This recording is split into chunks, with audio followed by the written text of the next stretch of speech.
Fin de espacio promocional y publicitario. Gonzalo Rosero. Credibilidad incuestionable. Yo creo en la radio. 816.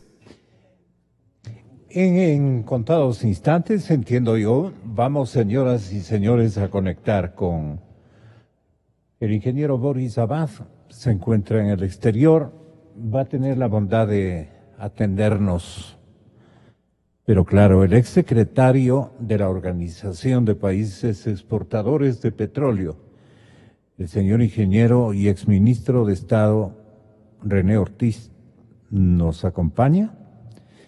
Estoy también muy gustoso de recibir, y perdone Rina por no haberla mencionado inicialmente, en el programa combinamos géneros, así es que no crea que es un programa machista, ¿no? Pero ahora va a estar usted en minoría.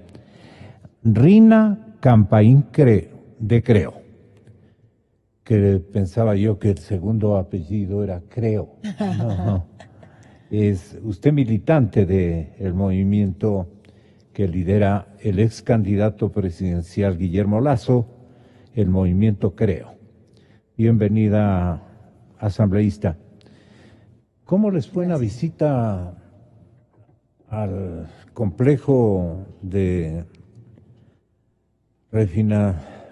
¿cómo se puede decir? El complejo industrial de refinación, sí. ¿Encontraron el panorama que ustedes pensaban iban a encontrar? Tal vez un Frankenstein acomodado. Uno de sus colegas asambleístas ponderaba ayer y decía, ¿cómo es el que estuvo acusado? Exacto. Albornoz decía que es una maravilla, que por ahí hay uno que otro trapito que le han puesto en determinados. Tapando una válvula. Exactamente. Eso es un horror, es un horror. ¿Y qué vamos a hacer con esas fotografías que ustedes deben llevar en signo de protesta al pleno de la asamblea y decir, esto es lo que encontramos? Aquí le traje aquí unas no vengan a también. disimularnos. Este es del horno, del turbogenerador. René, ¿conoce eso? ¿Y Jorge también? Qué bárbaro. Venga, Y no pasa nada, ojo. Pasa nada. Cuéntele a la audiencia asambleísta qué es lo que ustedes encontraron. Bueno, muy buenos días a toda nuestra gente que nos está escuchando esta mañana. Muchísimas gracias por la invitación. Para mí es un honor compartir esta mesa con ustedes, con caballeros que tienen conocimiento también del área de petróleo, ¿no? Y con usted, que es un periodista muy reconocido dentro de la ciudad de Quito y a nivel nacional. Da bastante pena ver que hay gente que se quiere hacer la ciega, porque para mi opinión es que se quiere hacer la ciega. Como asambleísta de la provincia de Esmeraldas, sí me encuentro preocupada de la seguridad y de la vida de los trabajadores, que eso es lo principal. Dentro de esta famosa repotenciación, que no podemos olvidar los antecedentes, que sí se los voy a decir, cuando el vicepresidente Glass, el 17 de diciembre del 2015, en esa famosa inauguración de la repotenciación, decía, lo hicimos, lo logramos, lo conseguimos, le decía a Capaya, al señor Pareja, a Yanuseli, le decía también esto a Alex Bravo.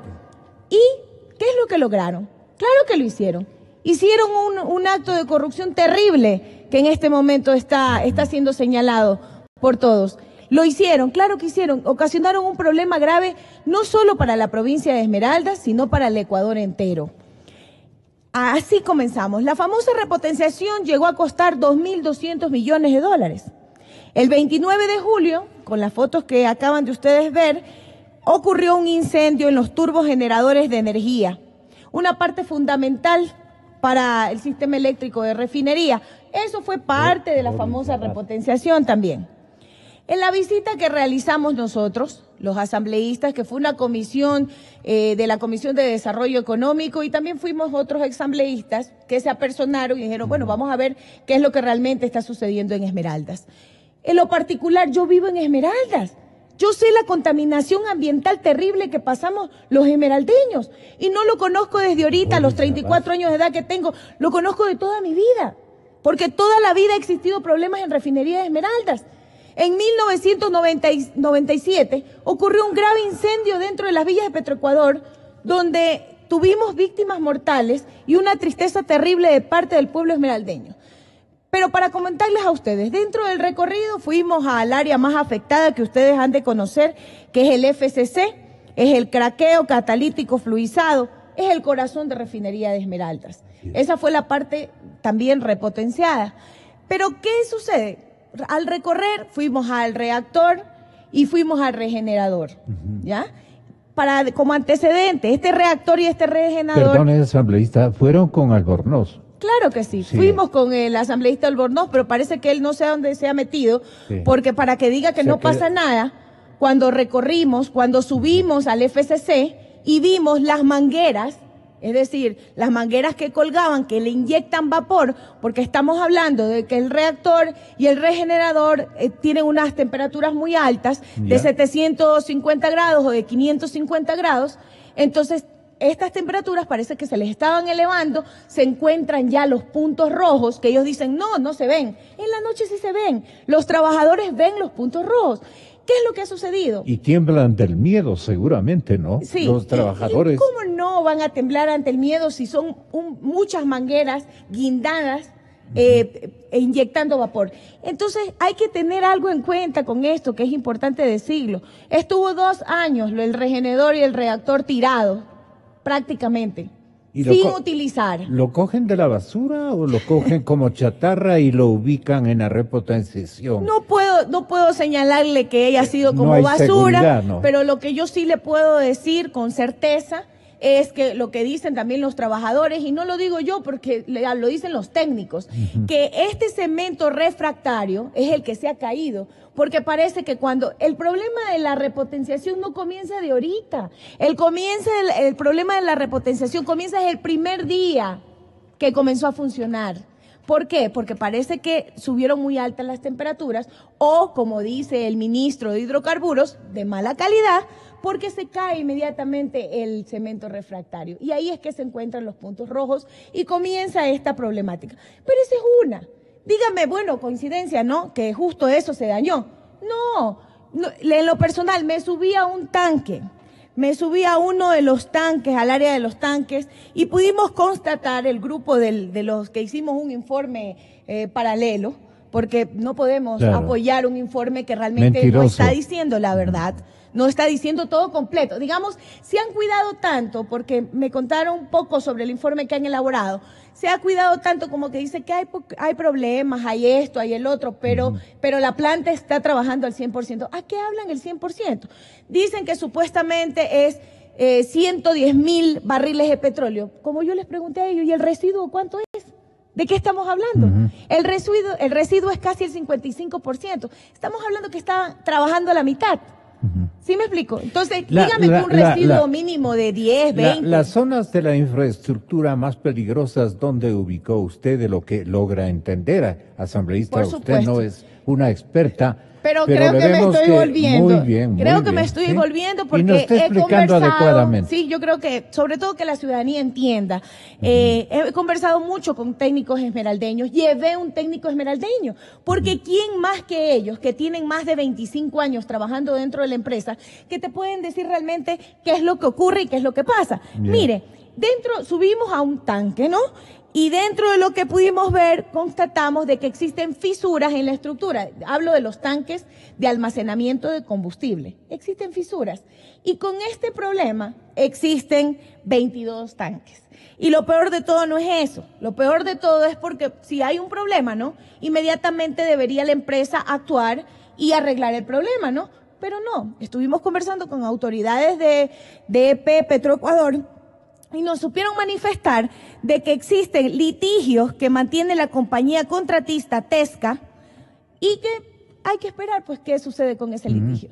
Entonces imagínense cuánto tiempo se tiene que esperar y el riesgo que se corre es que el país entero necesite combustible y no tengamos, ¿no?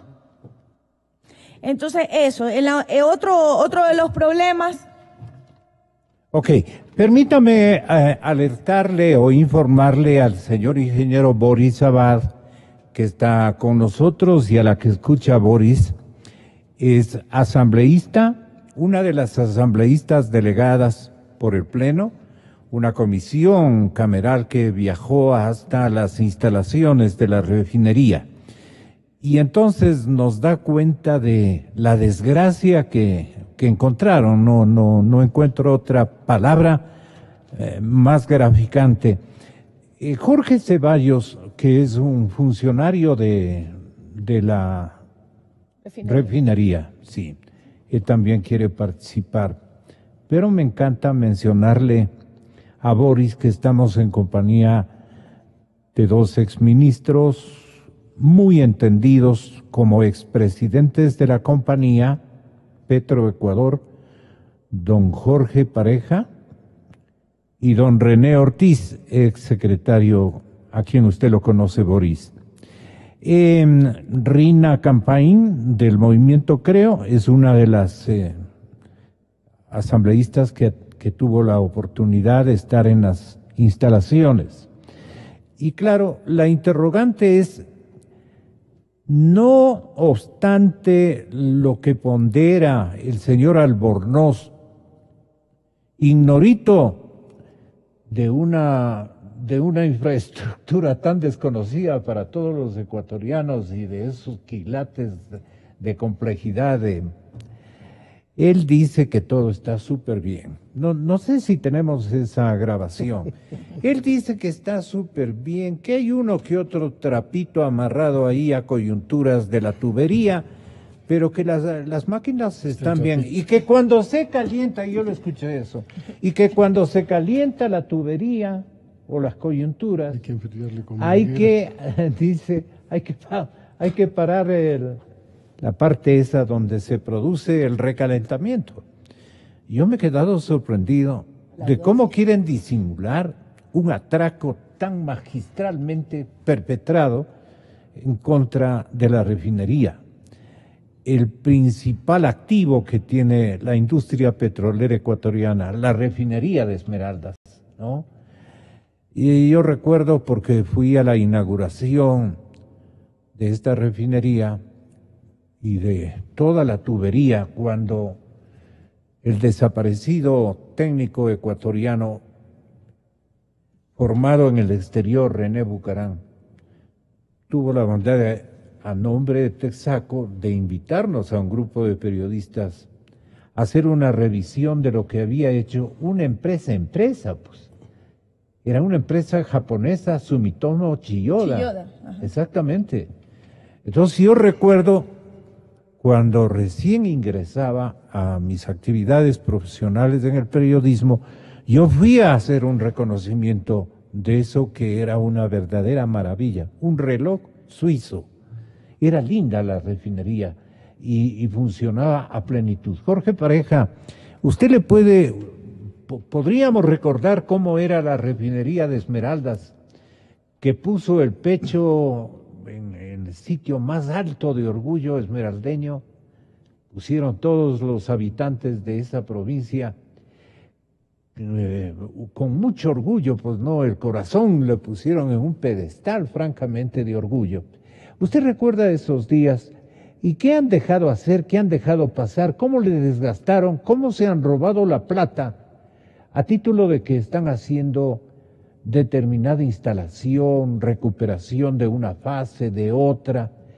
Y está el mismo mamotreto ya fatigado, cansado, una infraestructura absolutamente destruida.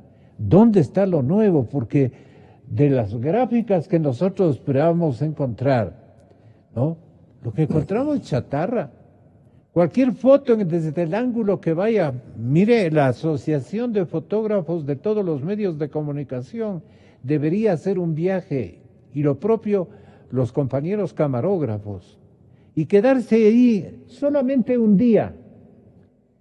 Haría llorar al país e indignaría a toda la sociedad latinoamericana por mantener en ejercicio una infraestructura que puede provocar muertes, peligrosísimo. esta es la verdad. Pero este señor Albornoz, tosísimo el hombre, dice que está todo bien. Tenga la bondad de expresidente de Petroecuador. La refinería fue una de las obras del gobierno militar previa a la recuperación de la democracia en el año 79. Y a propósito, perdón mi mala crianza, buenos días, señora René, Gonzalo y toda la audiencia. Así que esa refinería empezó funcionando en Esmeraldas el año 70 y algo. Ahora hay que recordar que el diseño de la refinería fue hecho por UOP, por Universal Oil Products, que es una de las compañías más serias del mundo en diseño de este tipo de instalaciones. Y fue construida pues por Chiyoda, ¿no? Y funcionaba muy bien, una refinería relativamente pequeña en aquel entonces, sí, de primera generación técnica, y funcionó muy bien hasta que poco a poco, por falta de mantenimiento, por años, ¿no? Hubo un momento en que empezó a fallar una serie de unidades. En eso llegó al gobierno el régimen de los 10 años desperdiciados o ganados por pocos, ¿no? Y empezó pues la repotenciación de la refinería. Yo le voy a dejar, Gonzalo, un informe entre las ocupaciones de un jubilado. Soy presidente del FOPEC, del Fondo de Opinión Petrolera, y solicitamos un informe interno acerca de la refinería. La asambleísta se queda corta, desgraciadamente, digamos, por el desconocimiento que tenemos. No, y además que muy bien, un excelente informe del asambleísta, pero se queda corta en el sentido de los peligros que tiene eso. Aparte del peligro físico de un tema, de una tragedia que es posible que suceda, también hay el problema del rendimiento de la refinería. La refinería tiene una capacidad de refinación teórica de 105, 110 mil barriles al día.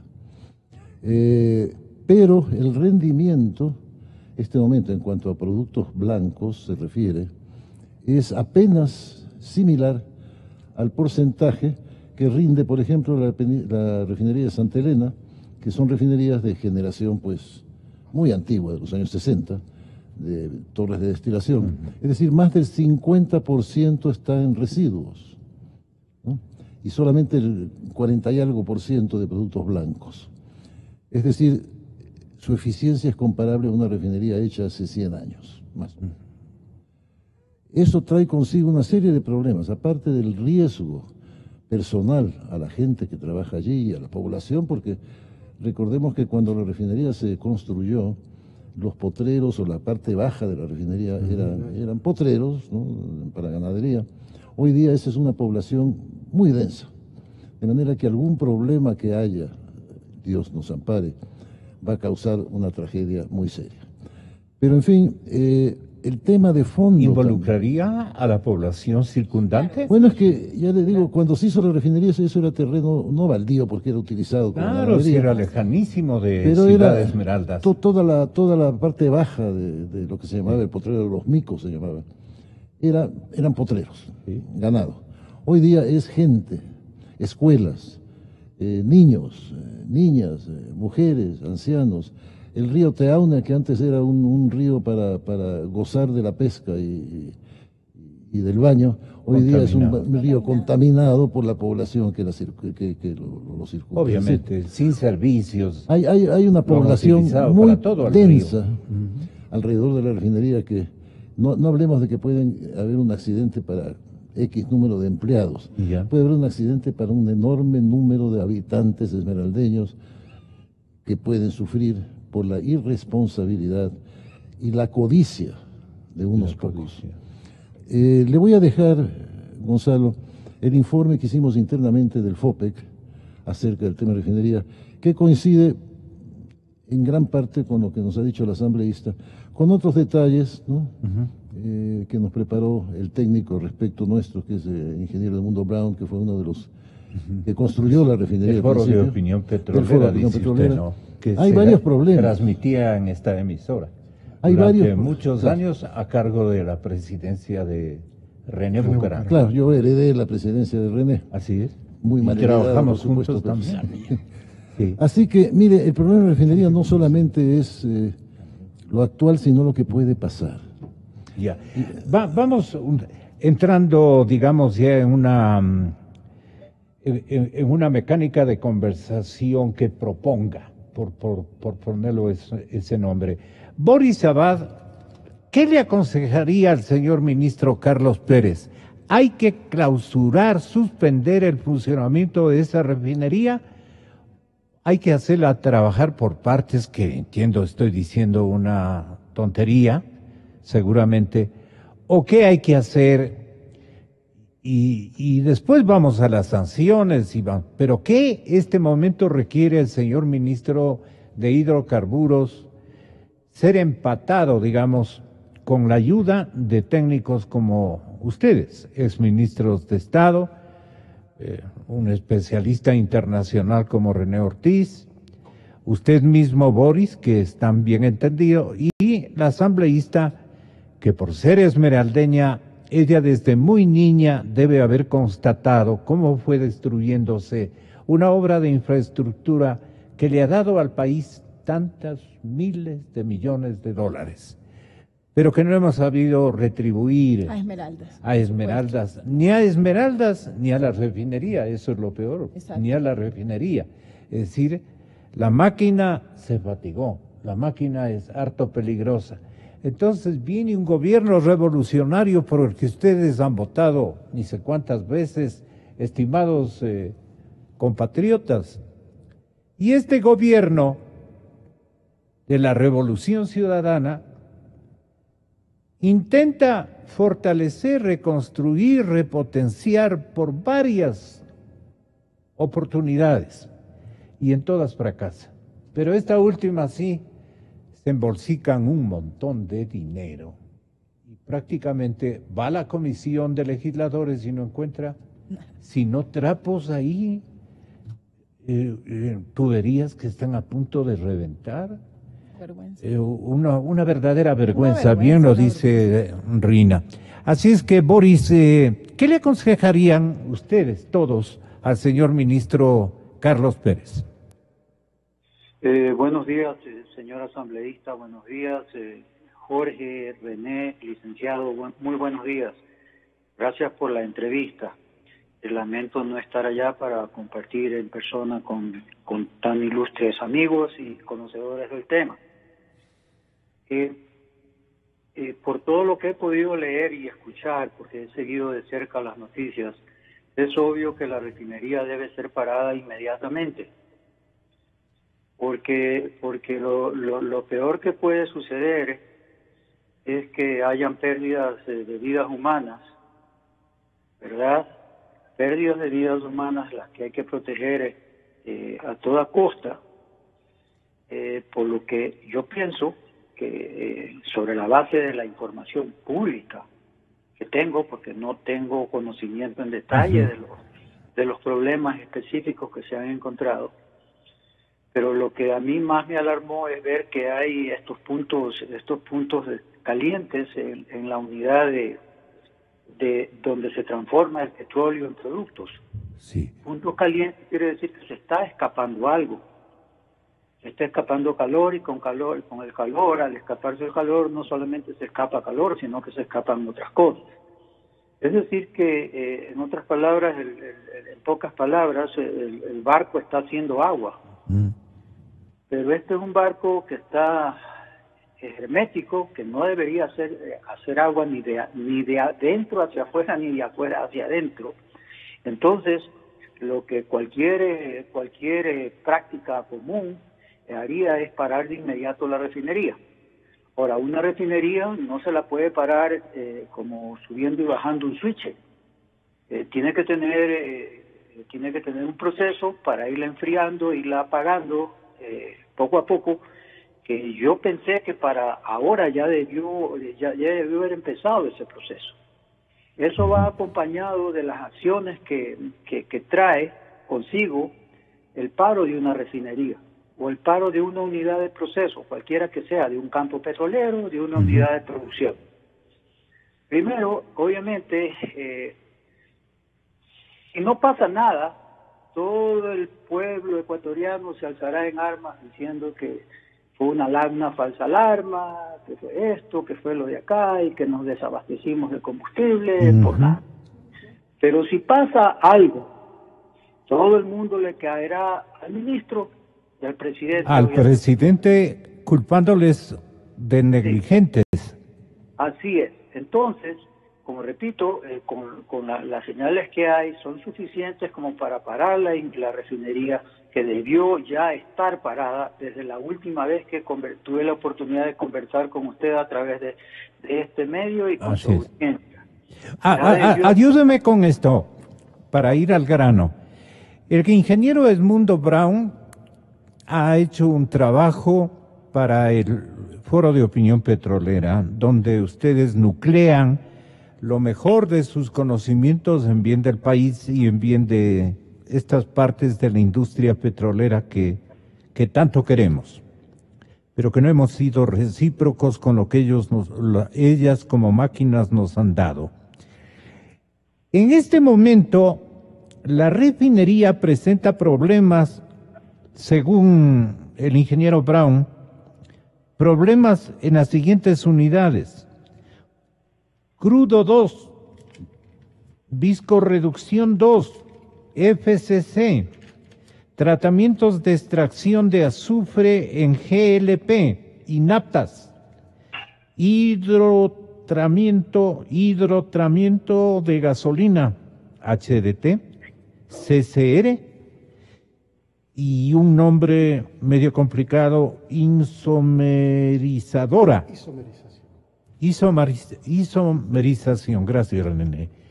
Dice hidrotratamiento de diésel, planta de azufre, área de servicios auxiliares, sistema de generación eléctrica, que depende principalmente del Sistema Nacional Interconectado.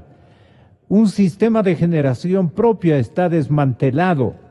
La generación de vapor no es confiable ni produce lo necesario. Las unidades de tratamiento de slops, agua, aceite y de gases de combustión no cumplen con los estándares ambientales de una refinería moderna y el sistema de calentamiento en los hornos no es confiable.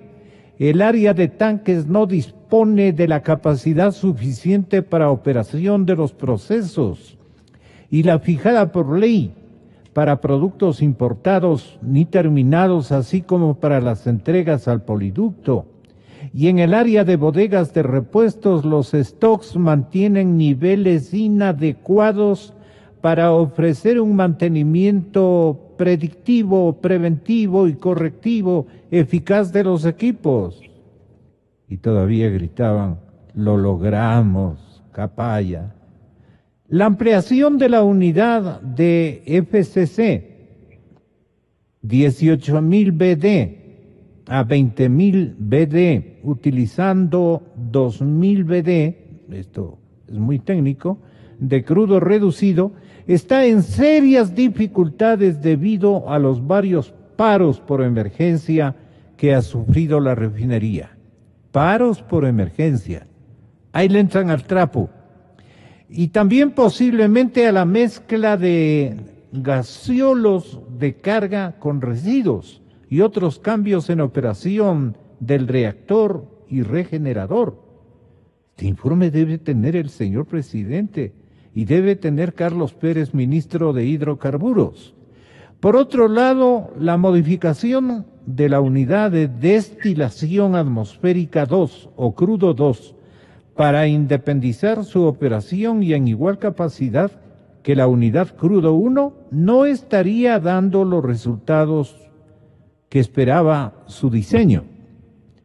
Y sexto, sin embargo, es necesario aclarar que cualquier trabajo en una refinería con contratistas especializados de reconocida experiencia y capacidad vigentes y garantías confiables, lo logramos, Capaya, estandartes y especificaciones reconocidas, vigentes y garantías confiables de acuerdo a estrictas regulaciones de seguridad y con sistemas de control y auditoría, lo tenemos eso, ¿no?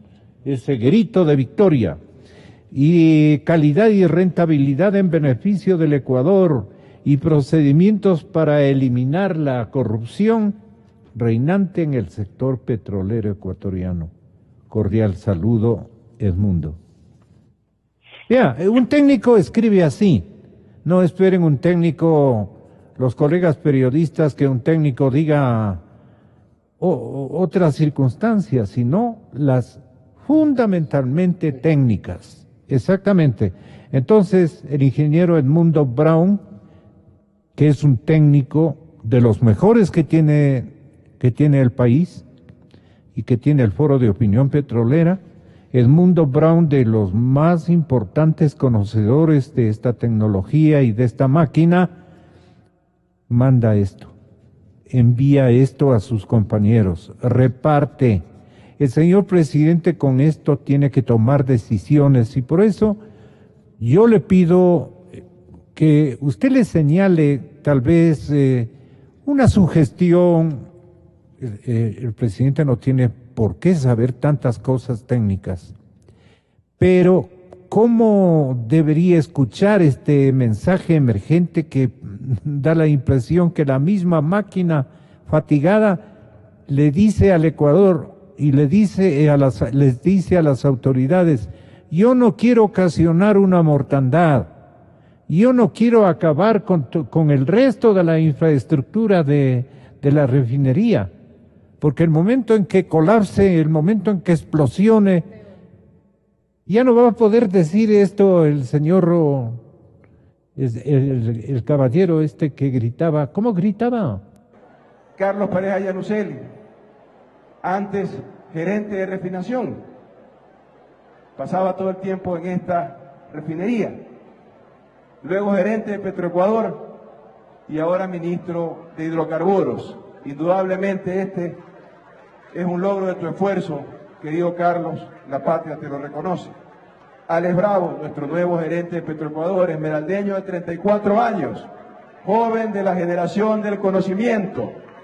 Lo hicimos, lo conseguimos, todo en el marco de un proceso transparente que ha estado a la vista y el escrutinio de toda una nación. Ingeniero Boris Abad y luego René Ortiz. Tengan la bondad. Gracias, Gonzalo. Mire, como le decía anteriormente, y ratifico y refuerzo mis palabras después de escuchar el informe del mundo, porque si hay alguien que conoce esa refinería es obviamente Edmundo Brown. Edmundo Brown fue gerente por mucho tiempo y es un profesional. De la refinería. Sí, señor, es de esa refinería. Entonces la conoce, como se diría en Morocho, de atrás para adelante. Así es. Además es una persona conocedora del proceso de refinación en sí. Entonces, eso simplemente refuerza la opinión que tengo, que la refinería debería ser cerrada de inmediato. Pero para hacer eso, que ya debió haber empezado ese proceso, tienen que tomarse las siguientes provisiones o previsiones. A ver, esto escuchemos. Una, al pararse la refinería, va a existir un exceso de 110,000 barriles por día de petróleo que tienen que ir a algún lado. Uno, hay el almacenamiento para recibirlo, porque en 10 días ya habría 1 millón de barriles de petróleo adicional que almacenar y que obviamente exportar. Segundo, tiene abastecimiento el país para al menos 20, 25 o 30 días, o lo que demoren los barcos en llegar al país con el producto para que no exista desabastecimiento, porque si se llega a producir desabastecimiento en el país, serán el mismo pueblo ecuatoriano que ahora le da casi el 90% de popularidad al presidente Lenín, los que saldrán a la calle a gritar, a vociferar, y desde el Olimpo de Bélgica vendrán gritos en contra de algo que ellos originaron. Entonces, uno, ¿qué hacer con el petróleo que no se va a refinar? Y dos, ¿está listo el país? ¿Tiene ya las reservas de gasolina, diésel, etcétera, para poder abastecer al país en las cantidades que necesita? Porque es obvio, y sobre todo después de escuchar un reporte,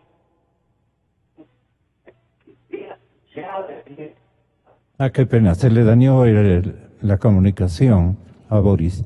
Pero hemos tomado nota. René Ortiz, ¿qué le menciona usted al señor presidente de la República y a su ministro de Hidrocarburos,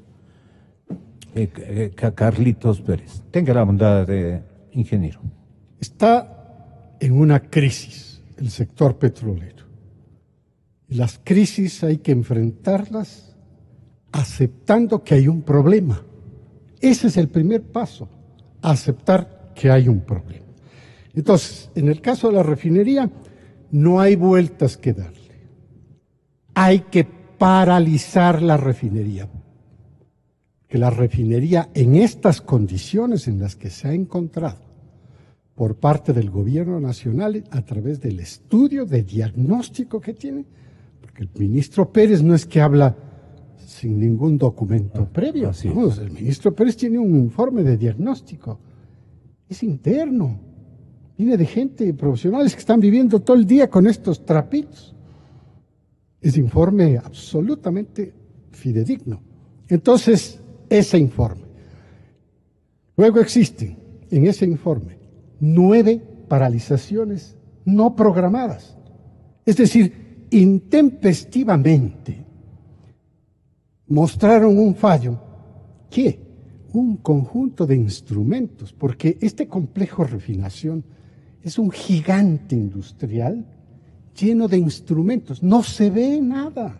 Por ahí solo se ven tubos, instrumentos y tubos, ¿no? Y reactores y intercambiadores de calor, etcétera, etcétera. Y lo que se ve son medidores. Miden la presión, miden la temperatura, miden los caudales de flujo, etcétera, etcétera, para ver si todo. Y toda esta información, segundo por segundo, minuto por minuto, hora por hora, va y se registra dentro del proceso para saber cómo está funcionando la refinería. Estas fallas, licenciado Gonzalo, no programadas, deben haber tenido secuelas. Es decir, si todo este sistema industrial de este complejo, que es gigantesco, está interconectado, todo está interconectado.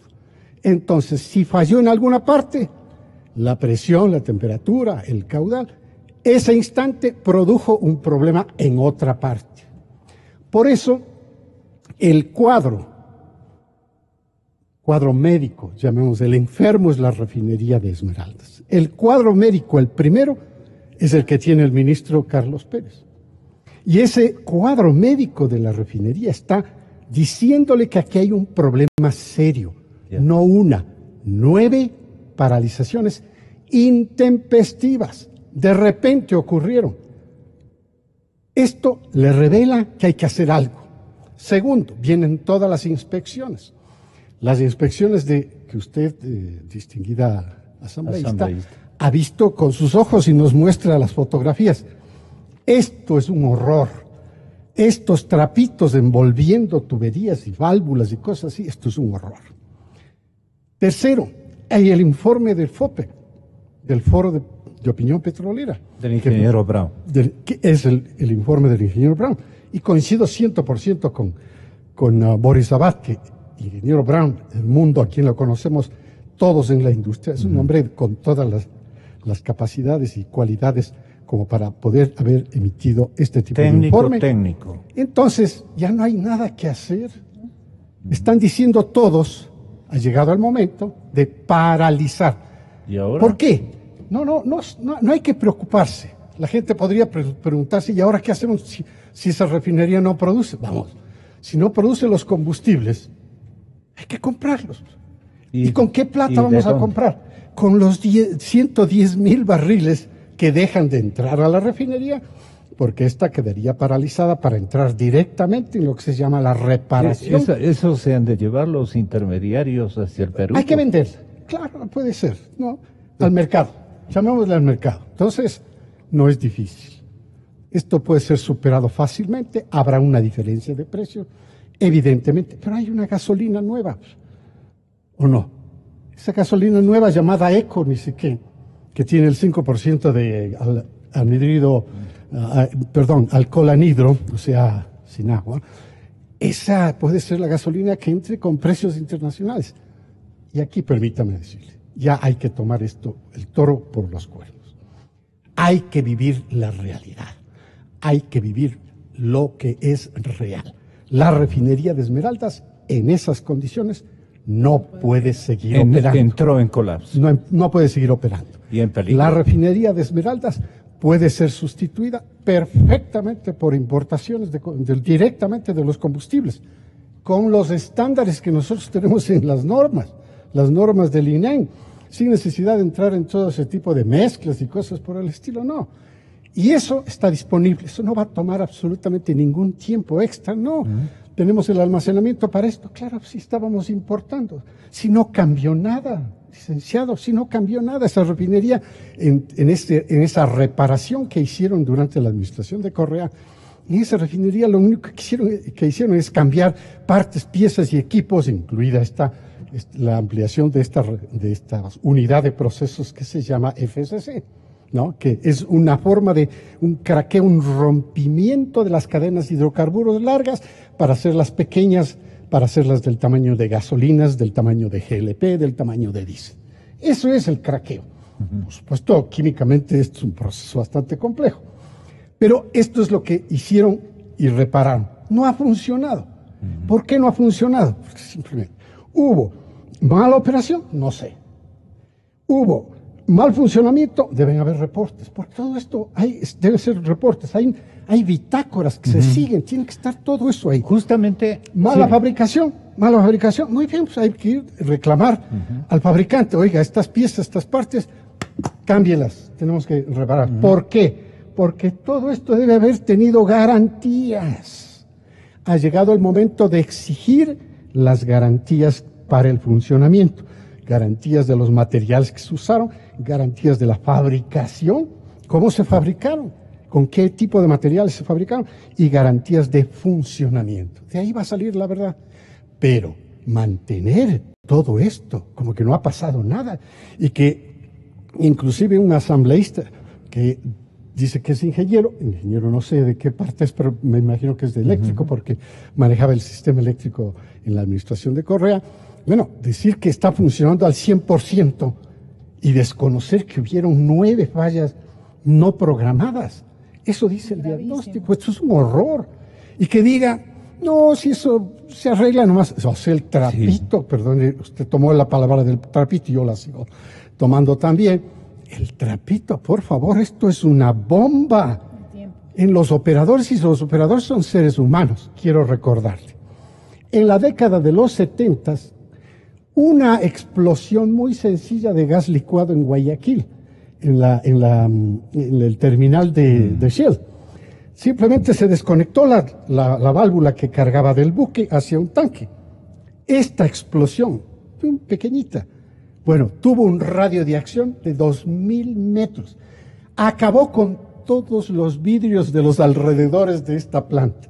Sí, imagínese usted el riesgo que está corriendo el no paralizar esta instalación.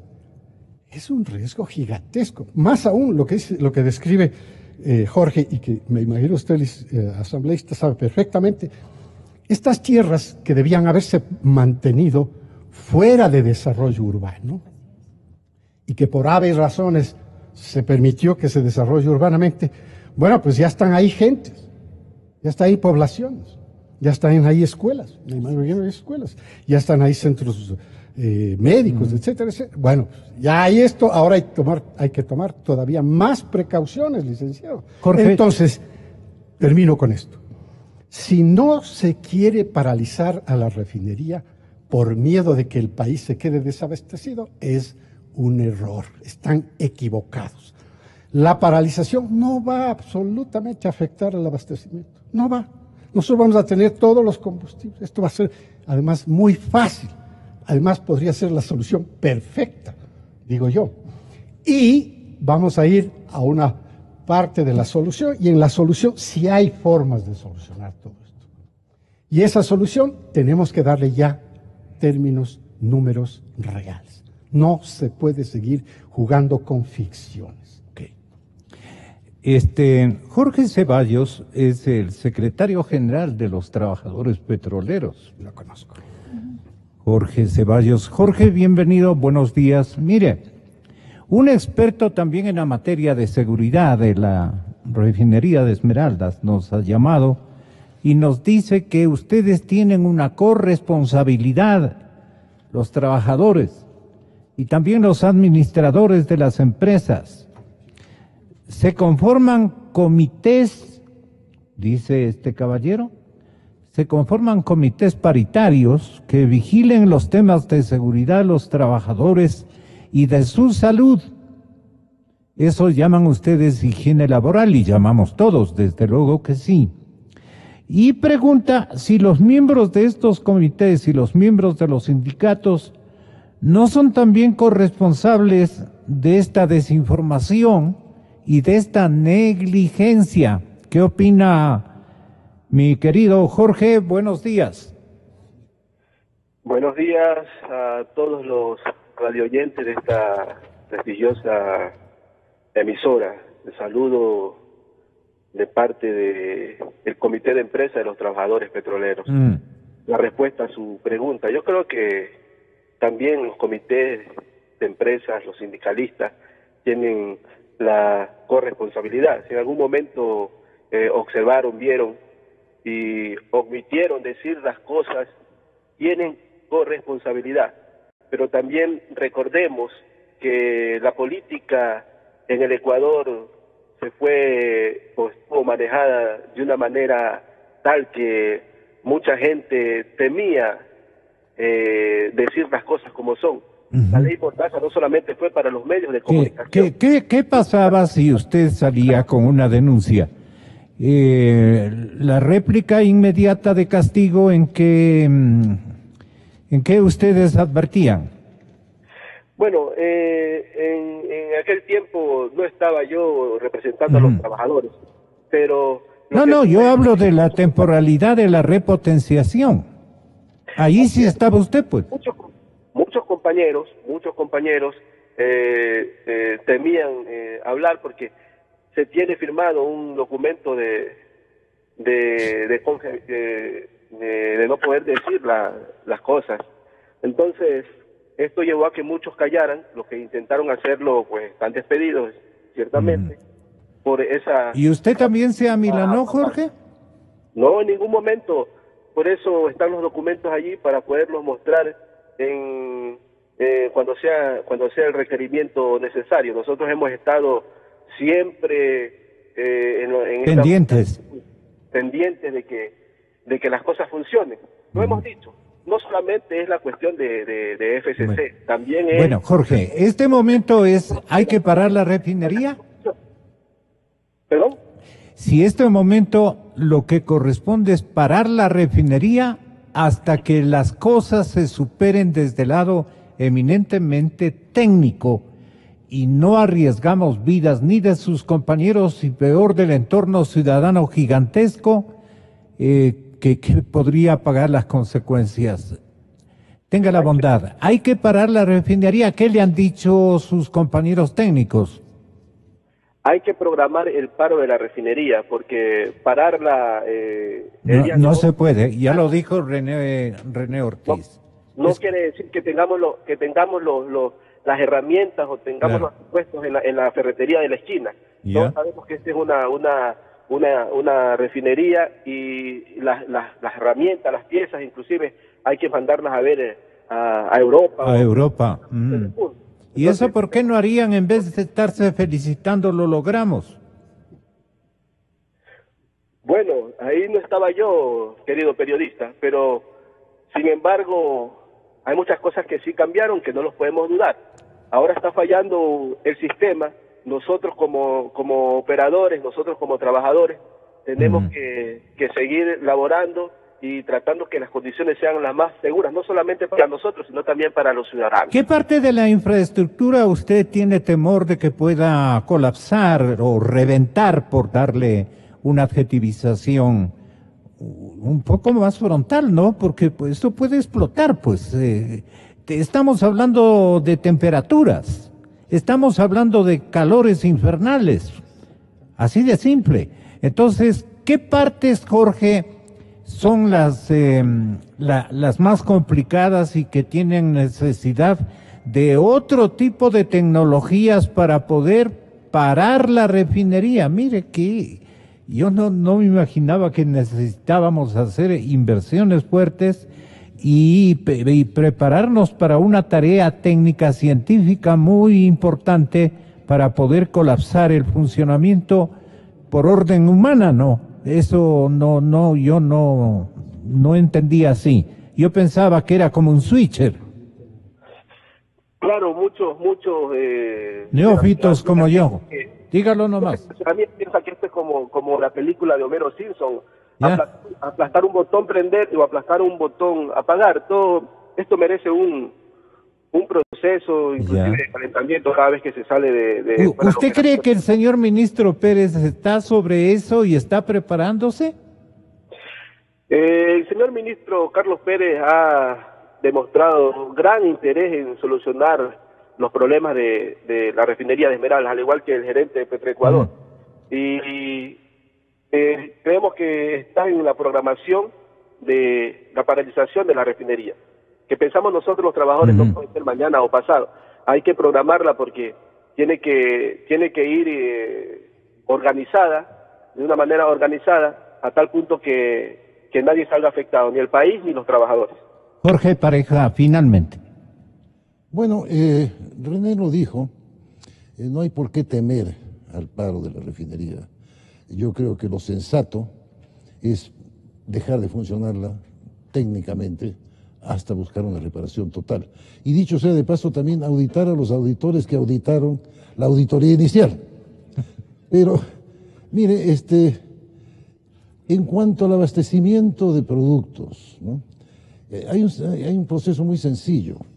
Tomamos 110,000 barriles diarios, que es la capacidad teórica de carga de la refinería Esmeraldas. Contratamos una refinería en la costa del Pacífico de Estados Unidos, que hay muchas, no digo en el Golfo de México porque se han caído con el huracán Harvey y el canal de Panamá, etcétera, etcétera. Y les pedimos a esta compañía, que en base a esta refinadora, en base a un proceso, a una tasa de procesamiento, que nos haga la refinación del cóctel de productos que necesitamos. Eso nos va a costar algo, pero algo que nos cueste, primero, se añade a lo que ya nos está costando la falta de oferta a la demanda para enfrentar la demanda nacional. Y segundo, va a ser mucho más barato desde el punto de vista moral y económico que una explosión o un paro tremendo en la refinería Esmeraldas, que no solamente cueste un fierro más o un fierro menos, sino la vida de un ecuatoriano. Eso debería hacerse ya. Otra cosa que me gustaría añadir para terminar es que veo con, no preocupación, pero con asombro, de que el ministro Pérez está tomando las riendas de todo, lo cual me alegra, porque parece ser yo lo conozco, parece ser un hombre responsable, dispuesto a enfrentar Ayer le estaba invitando a este programa y estaba en una reunión. Posiblemente venga mañana el señor ministro. Me parece un hombre capaz de enfrentar el toro por los cuernos, no como lo hacía el anterior fiscalizador, fiscal, ¿no? El señor Bolívar, ¿cómo se llama? Jorge Chiriboga. No, que me da la impresión que es un hombre valiente que está tomando las cosas bien. Pero me asombra o me llama la atención, por decirlo de otra manera, la ausencia total de la presidencia y las autoridades de Petroecuador como empresa dueña de la refinería. Porque recordemos que un ministro de Estado es responsable por el sector, pero no es responsable por el manejo del sector, manejo físico. Y me asombra, me llama la atención, el silencio total de Petroecuador. Y el silencio de la Comisión de Fiscalización de la Asamblea. Bueno, mire... ¿Para qué sirve el Congreso, no? Y bueno, con esto no estoy acusando a Rina. Le dejamos porque el tiempo se nos terminó. Muchísimas gracias. Yo creo en la radio. Yo creo en la radio. Creo en la verdad. Creo en Nexa FM.